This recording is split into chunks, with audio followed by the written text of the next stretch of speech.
wallati takhafuna nusuzahunna, dan wanita-wanita yang kamu khawatirkan, yang kalian takuti. Nusuz, apa makna nusuz?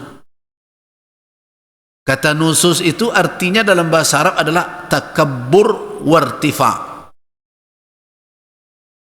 yaitu sikap sombong dan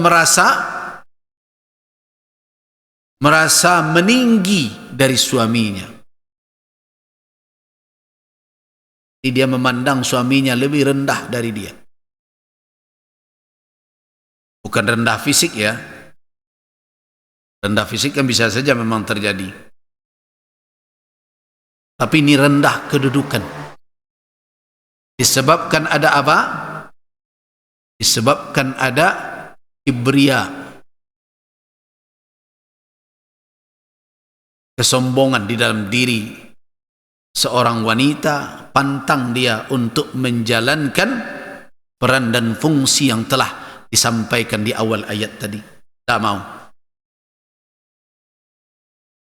Nah, sebenarnya kalau kita telusuri kajian kita yang besok ini, hari Ahad, kalau kita telusuri dari awal bagaimana mempersiapkan rumah tangga itu, kan kita sudah mengaji dulu bagaimana ikhtiar memilih pasangan, dan diberikan hak kedua-duanya. Untuk laki-laki diberikan hak ikhtiar. Tunkahul mar'atu bi arba'. Ada 4 alasan untuk menikahi wanita. Limaliha, walinasabiha, lijamaliha, kemudian walidiniha. Bagi perempuan diberikan pula hak untuk menilai apakah laki-laki yang meminangnya itu sebanding atau tidak dengan dia. Sebut dengan hakul kafa'ah namanya, sekufu. Wanita nanti menimbang dengan walinya, sekufu atau tidak sekufu. Sebenarnya kalau diikuti itu, hal yang seperti ini jarang muncul. Makanya Al-Quran mengatakan takhafun, yang kamu khawatirkan. Nah sekarang kenapa banyak terjadi seperti itu? Rumah tangga banyak berserak-serak karena apa? Karena merasa bahwa satu pihak tidak mau berada di dalam kepemimpinan, sadonya nak jadi ketua. Artinya kepala rumah tangga ada 2. Tentu tidak mungkin itu bertahan. Malah ada kereta api 2 lokomotifnya. Kalau lain mendorong di belakang tak ada, tapi seorang nak maju, di belakang nak maju loh, tarik menarik, rusak jadinya. Nah, ini disebabkan apa? Disebabkan karena ketika dari awal syariat sudah dikesampingkan. Tapi kalau dijalankan itu, dijalankan khitbah tadi itu, pertunangan dalam rangka untuk menimbang, akan terlihat. Kan ada sebagian orang yang memang kalau berhadapan dengan ini tak namanya tu. Bagian orang ngecengkuk kari mentaginya dan namanya. Tidak ada rasa penghormatan yang lahir dalam dirinya terhadap pasangannya itu. Apalagi kalau dari sisi status sosial, kadang wanita lebih tinggi dibandingkan laki-laki. Makanya 4 alasan untuk menikahi itu, bukan Nabi menyuruh hanya pilih yang beragama, tidak begitu. Tidak begitu makna hadis itu. Nabi mengatakan yang 4 itu boleh jadi pertimbangan. Ada orang sebagian mengatakan, oh tidak perlu nasab. Kenapa tidak perlu? Tentu harus dicari nasab lejaleh atau tidak. Tidak anak nala dulu bajak daripada Jawi gitu. Perlu dicari tahu oleh laki-laki. Begitu juga dari sisi harta perlu. bukan perkara kayanya. Sebab kenapa? Ketika wanita memiliki kekayaan berlebih tetapi tidak beriring dengan ketundukan kepada agama, berisiko untuk laki-laki. Dia merasa lebih tinggi dibandingkan suaminya. Ada tarafu', muncul kibria. Itu juga dari sisi keturunan. Kalau dia berdarah, apa namanya istilahnya, darah biru ya. Dia darah biru dan suami darah merah saja. Kan bisa jadi pantang dia untuk disuruh dan berbagai macam. Di dalam berumah tangga tidak bisa dihindari hal yang seperti itu. Nah, karena itu kenapa di dalam Al-Quran dikatakan wallati takhafuna nusuzahunna, dan wanita-wanita yang kamu khawatirkan, yang kamu takuti terjadi nusus pada mereka, maknanya ini tidak sesuatu yang rutin terjadi, yang kamu khawatirkan. Maknanya, jadi ini tidak menunjukkan bahwa karakteristik wanita seperti itu. Karakteristik wanita itu sebenarnya adalah makhluk yang memiliki rasa hormat kepada pasangannya. Itu karakternya. Kenapa? Karena memang dia diciptakan sebagai pasangan bagi laki-laki. Tapi ada faktor-faktor yang menyebabkan dia tidak mau berada di dalam kepemimpinan seorang laki-laki. Nah, itu makanya kenapa ini kita bicara dulu, supaya kita tahu apa asbabun nusus, apa penyebab maka terjadi kedurhakaan, ya, kedurhakaan seorang wanita, dan apa terapi yang harus dijalankan. Ini harus diketahui di dalam berumah tangga. Ada suatu tulisan menarik, An-Nusus Baina Az-Zawjain, Al-Asbab Wal-Ilaj. Kedurhakaan yang terjadi antara sepasang suami istri ada penyebab. Karena pada fitrahnya wanita ini sebenarnya mau. Pada fitrahnya wanita ini tahu bahwa dia adalah pasangan. Tetapi kenapa terjadi nusus? Pasti ada asbab. Karena Allah Subhanahu wa taala telah mengatakan wa khalaqa minha zaujaha, pasangannya. Itu makanya perlu kita fahami dari ayat tersebut bahwa nusus itu yang pertama tidak banyak, tidak umum terjadi. Yang kedua bukanlah fitrah dasar. Nah, karena ini bukan fitrah dasar, mungkinkah nusus itu diobati? Mungkin. Mungkinkah sikap durhaka itu diperbaiki? Mungkin. Nah, ini juga berfungsi untuk mempersempit jalan talak. Itu tidak dibuat jalan lapang di dalam syariat. Pokoknya ba'a pun kondisi hubungan di dalam berumah tangga, jangan jalan talak itu nanti palapang. Tidak. Nah, karena itu Al-Quranul Karim memberikan kita tuntunan awal, persempit jalan atau pintu masuk kepada talak, pada perceraian. Allati takhafuna nusuzahunna, maknanya apa? Dari sisi maknanya ini adalah salah satu cara bagaimana Allah Subhanahu wa taala mempersempit jalan untuk memilih perceraian. Jadi karena itulah makanya hadis, walaupun diperkarakan orang kesahihan hadis, yaitu al-halal yang paling dibenci oleh Allah, abghadul halal ilallah at-talaq. Kan itu hadis, itu sering Bapak dan Ibu dengar. sesuatu yang paling dibenci tapi dia halal adalah talak. Hadis itu kan dipertikaikan oleh ulama kesahihannya, tetapi kenapa diterima? Jadi jangan dikatakan setiap hadis kalau ditolak kesahihannya berarti hadis itu ditolak secara keseluruhan, tidak. Karena maknanya benar. Tandanya Allah Subhanahu wa taala tidak menyukai talak ini diambil begitu saja. Nah, ayat ini salah satunya mempersempit pintu untuk masuk kepada solusi cerai. Nah, ini kalau difahami oleh setiap orang yang berumah tangga, itu indeks perceraian itu menurun tuh.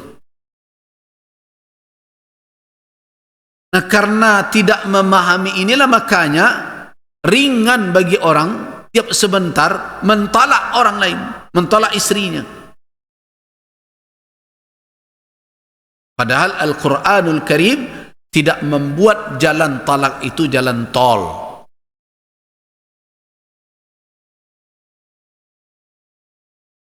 Itu makanya saya kalau ditanya apakah saya senang dengan setiap pernikahan itu ada ta'alik,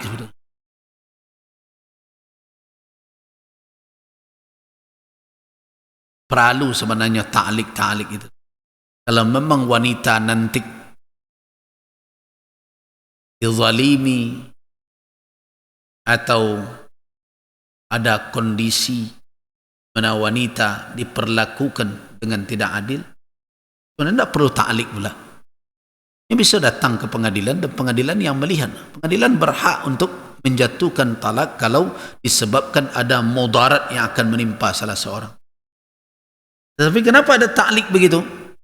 Nah, ta'lik itulah kalau bahasa awaknya alumpai lah babalik.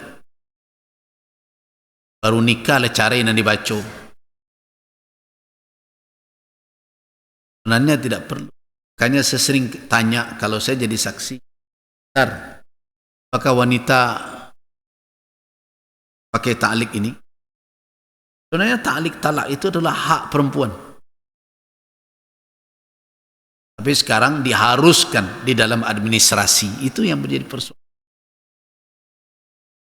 Mestinya mereka tidak perlu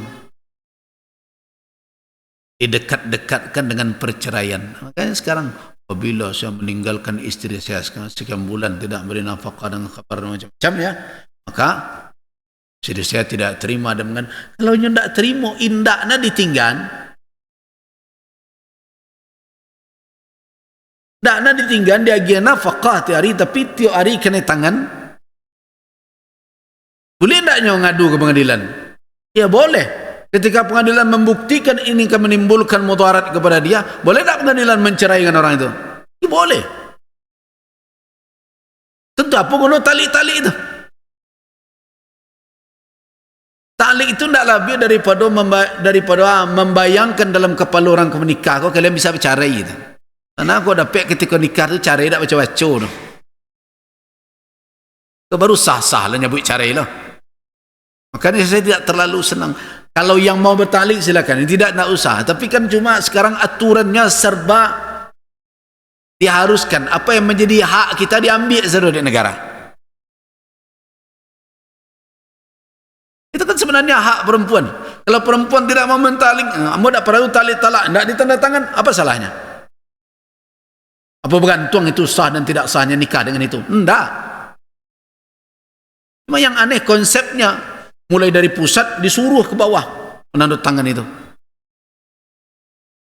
Oh kalau tidak begitu nanti dizalimi wanita. Bagaimana menzaliminya? Sama seujungnya ke pengadilan jadinya. Kenapa bisa hanya mencari dirinya seorang?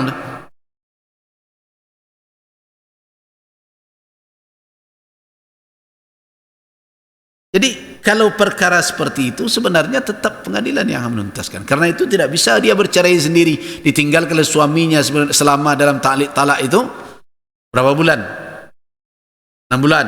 Tidak dinafkahi berbagai macam. Apakah dengan itu otomatis cerai? Tidak. Berproses juga.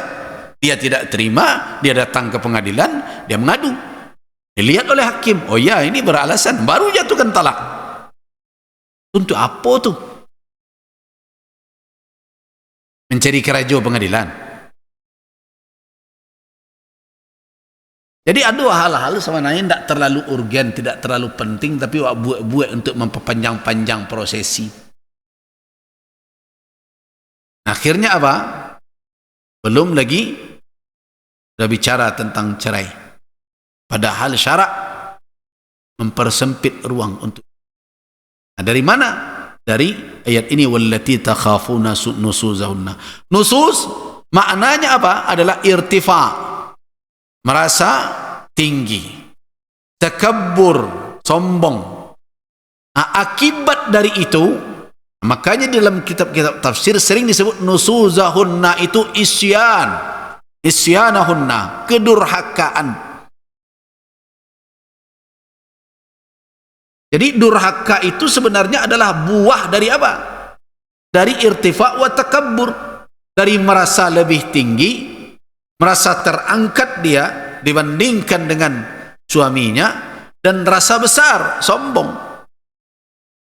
Buah dari dua karakter itulah yang akhirnya melahirkan apa? Melahirkan kedurhakaan. Orang kalau merasa lebih tinggi kan tak boleh diperintah.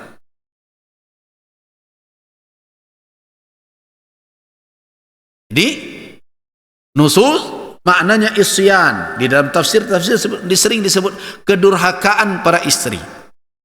Asal kata bahasanya adalah irtifa, takabbur, merasa lebih tinggi, dan kedua itulah yang melahirkan kedurhakaan. Jadi sebenarnya Pak mau be'kan nusus, mau be'i mengobati nusus kedurhakaan adalah turunkan ego,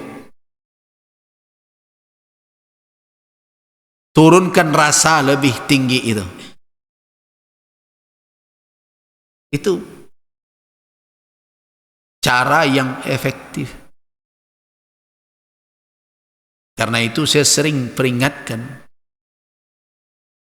ketika ada tausiah atau nasihat pernikahan, saya katakan bahwa sepasang suami istri itu bukanlah mitra kerja. Kan di awal kita jelaskan, dia hubungannya qiwamah, zaujiyah, bukan syirakah, bukan PT. Jadi jangan dibuat ikut serupa perusahaan. Ada direktur, ada komisaris, enggak. Dia adalah qiwamah zaujiyah berpasangan.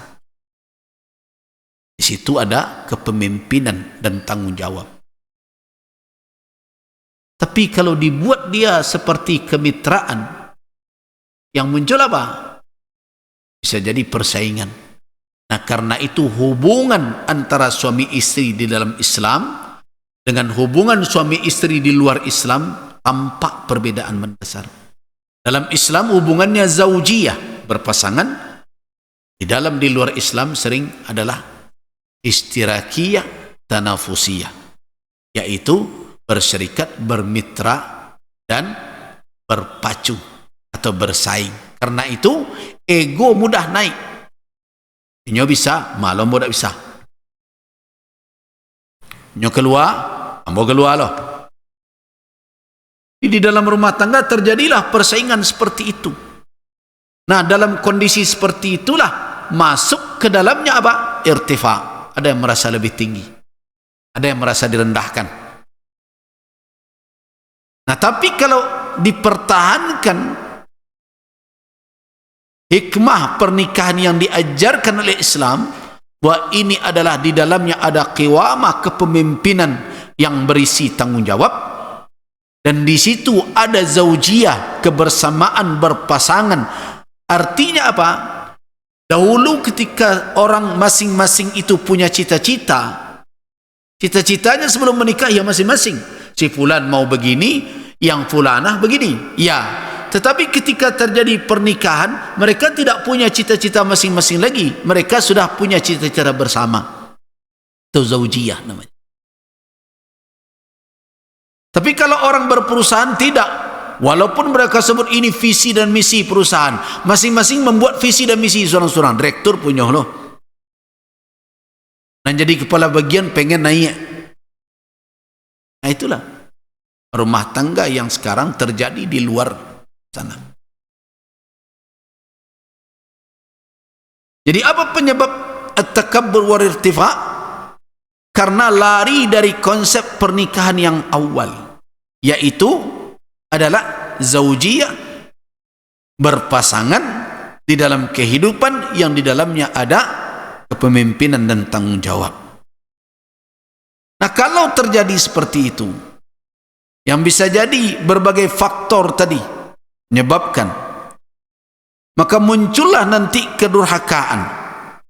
Apa bentuknya? Di antaranya adalah al-khurud an ta'atillahi fil wajibat syar'iyyah. Ini yang paling tinggi bentuk nusuz, bentuk kedurhakaan, yaitu keluar dari ketaatan kepada Allah dalam perkara kewajiban syar'i. Itu nusuz. Jadi jangan dikatakan nusuz ini hanya sebatas tidak patuh ke perintah suami. Tidak patuh ke perintah Allah itu nusuz, itu durhaka. Cuma kan suami kadang tak peduli lah urusan itu. Sebagiannya. Kalau tak patuh kanyo, hebohnya tu. Tapi kalau tak solat, nyang-nyang. Nah itu suami tidak menjalankan qiwamahnya. Jadi wanita yang durhaka bukan hanya sebatas durhaka kepada arahan suami. Ketika wanita durhaka kepada Allah Subhanahu wa taala, tidak menjalankan kewajiban syar'inya, itu berarti dia nusuz. Nah, dalam hal itu suami sudah berkewajiban untuk menjalankan langkah-langkah bagaimana menghadapi wanita durhaka. Kan ayat itu nanti fa'izuhunna. Yang kedua, termasuk nusuz adalah izharul istighfaf. Ini izhar al-istighfaf. Itu memperlihatkan sikap memandang ringan, memandang enteng bizauj, terhadap suami. Au sabbuhu wa satmuh, atau mencela dan memakinya. Itu nusuz.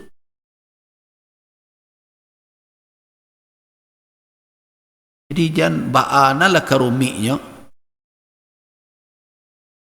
Karena dulu nak mengecen.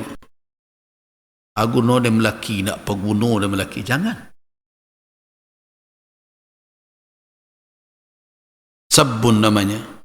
Syatam, apalagi memakinya. Izharul istighfaf, menunjukkan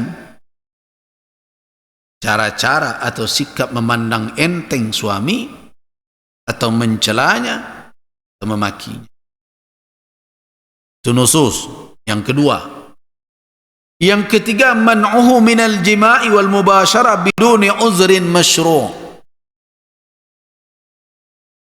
yaitu menghindarinya dan enggan untuk bergaul dengannya padahal tidak ada alasan uzur yang bisa dibenarkan menurut syarak.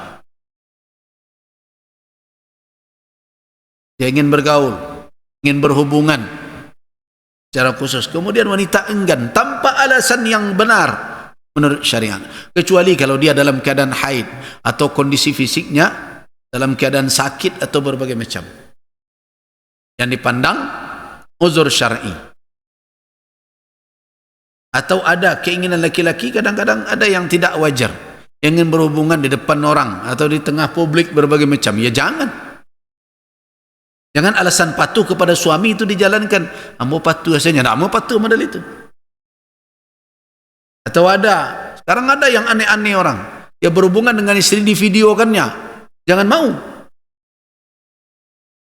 Kenapa? Itu berisiko. Sekarang orang kan sudah jadi holik seperti itu, semuanya direkam. Jangan mau hal yang seperti itu dilakukan. Jadi kalau tidak ada alasan syar'i, itu berarti adalah nusuz. Kenapa? Karena itu adalah salah satu dari buah atau akibat dari pernikahan itu.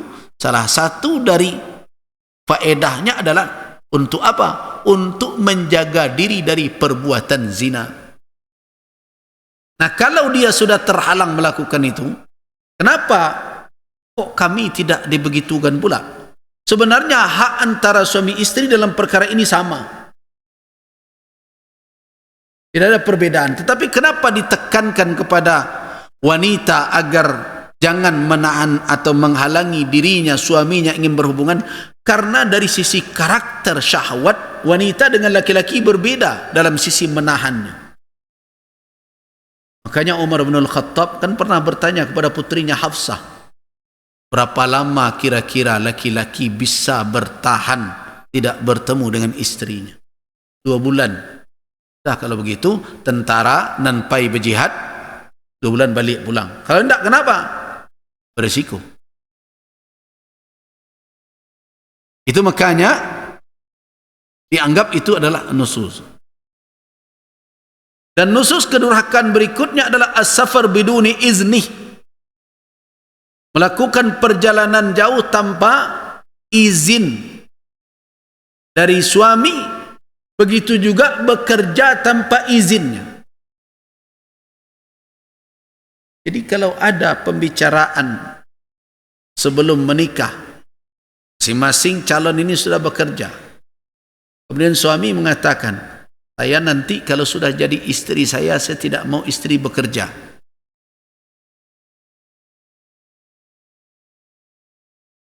Dengan catatan,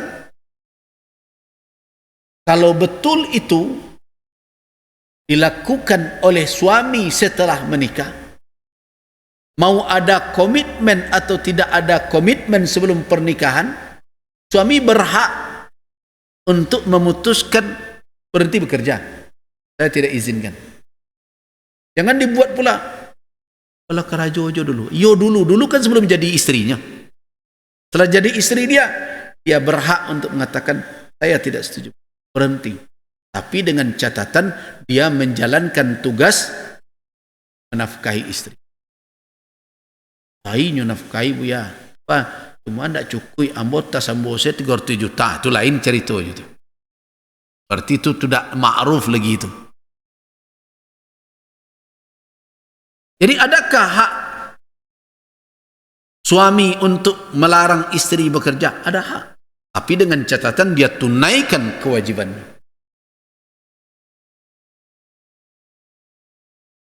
As-safar biduni izni. Bolehkah kita keluar pergi kemanapun, termasuk di dalam perkara berhaji pun, haji? Kan ikhtilaf ulama, apakah wanita boleh tidak pergi berhaji dan umrah menjalankan kewajibannya tanpa ada mahram atau suami yang menemaninya? Ikhtilaf ulama dalam perkara ini, bukan ittifaq. Sebagian orang mengatakan ini sepakat, tidak sepakat.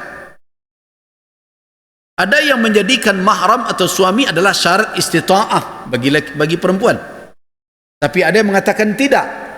Dengan catatan wanita itu berangkat dengan apa? Dengan an-nisa as-thiqat, dengan wanita-wanita yang kuat, yang bisa dipercaya, sehingga mereka dengan mengelompok bisa saling melindungi satu sama lain.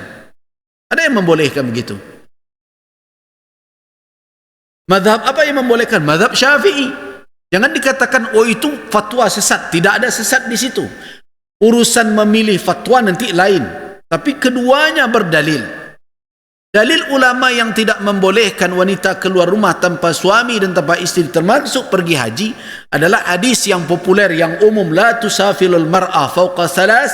Tidak boleh wanita bermusafir lebih dari 3 hari illa wa ma'aha, melainkan bersamanya ada madhu mahramin au zawj, ada mahram atau suami. Hadis itulah yang terus dipakai. Sedangkan mazhab Syafi'i membolehkan dengan catatan dia aman, negeri aman, perjalanan tidak ada risiko. Kemudian berikutnya dia bersama dengan wanita thiqat. Kenapa aman?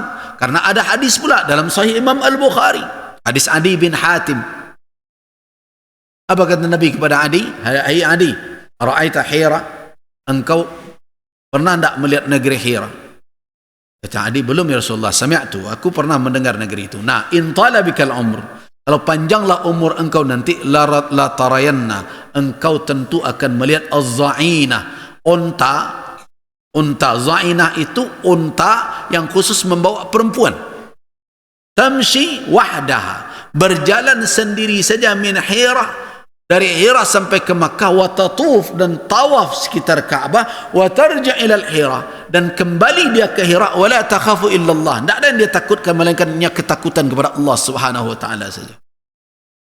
Nah, inilah yang jadi rujukan. Jadi jangan perdebatan ini seolah-olah ini perdebatan tuntas, sehingga ada pula orang yang mengatakan yang pergi berhaji tanpa mahram itu tidak sunnah, yang pergi bagi mahram itu pakai itulah sunnah. Itu berkelebihan namun dalam menyikapi ikhtilaful ulama. Walaupun, tapi saya tetap ingatkan, kalau toh diambil pendapat mazhab Syafi'i yang membolehkan pergi dengan wanita thiqat, aman perjalanan, tidak ada fitnah yang akan muncul, dan ada bersama dengan wanita-wanita yang banyak sehingga saling menjaga. Tetap saja kalau dia bersuami, kalau tanpa izin suaminya, boleh dia berangkat tak? Tidak. Kalau tanpa izin dari walinya, boleh dia berangkat tidak? Tidak. Izin tetap harus. Nah, tetapi kalau ditanya mana yang lebih baik, tak akan ada yang mengatakan lebih baik pergi surang. Tetap saja pergi dengan mahram dan suami lebih baik. Makanya buat cok kecekkan bagi orang yang berusaha berbisnis, kena cok ngecek, you tak bisa usaha tinggal ya ganti-ganti, kini bini paili ambolo pai kecian. Kalau itu ke jadi alasan, tak ketuntas-tuntas deko, tak bisa meninggalkan agak sekian, kan bisa diamanahkan, ada sistem berbagai macam. Masa ia mengantarkan tega, jadi tanda sayang suami itu jangan diukur je beti belanja saja. Ukur dengan apa? Dengan setianya dia mendampingi dalam perjalanan ibadah kita. Itu salah satu yang harus dimasukkan ke dalam. Jadi kalau ibu-ibu mencari suami setia itu jangan nyodak do gaido pai-pai kemah. Tapi kalau urusan pesolat awak pan, pesolat dulu tolong sedoa namboyon. Ada yang begitu. Jangan itu diabaikan. Jadi karena itu, kalau betul sayang dia ingin sayang itu berkelanggengan sampai ke akhirat. Karena itu dia mau mendampingi kita dalam beribadah. Termasuk apalagi kewajiban pelaksanaan ibadah haji. Karena itu si anak pai haji, ambo sarankan pailah jo suami dan suami selama itu memungkinkan. Jangan dicari-cari uzur, alasan-alasan. Tidak ada yang lebih aman, lebih afdal, lebih baik, melainkan seorang wanita bersama dengan mahram atau suami. Kemudian berikutnya al-khuruj minal bait, keluar dari rumah tanpa izinnya. Keluar dari rumah itu artinya menjauh, jangan beko keluar dari pintu tiuk sebentar minta izinnya, mudah jadi kerajo lagi.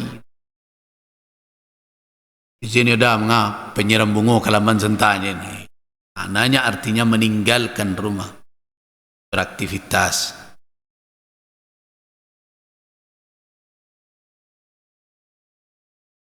Kemudian berikut al-imtina' anis sakan. Nah ini sekarang, mari ada pertanyaan.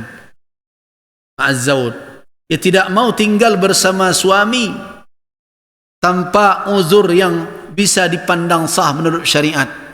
Awak surang-surang saya tinggal dah sinan bosiko, yo pailah jambo ndak awak LDR saya. Istri kalau sudah diajak oleh suami bersamanya ikut. Dan termasuk yang tidak respect dengan alasan-alasan pekerjaan suami istri berjauh-jauhan. Kecuali kalau betul tidak mampu. Tapi setidaknya itu bukan alasan utama. Kemudian yang ketiga di antara nusus adalah al-mailu ila rajulin ghairi, lebih cenderung kepada laki-laki lain. Inilah bentuk di antara bentuk nusus kedurhakaan. Tapi apakah nusus itu hanya pada perempuan saja? Ya. Adakah laki-laki yang durhaka? Ada.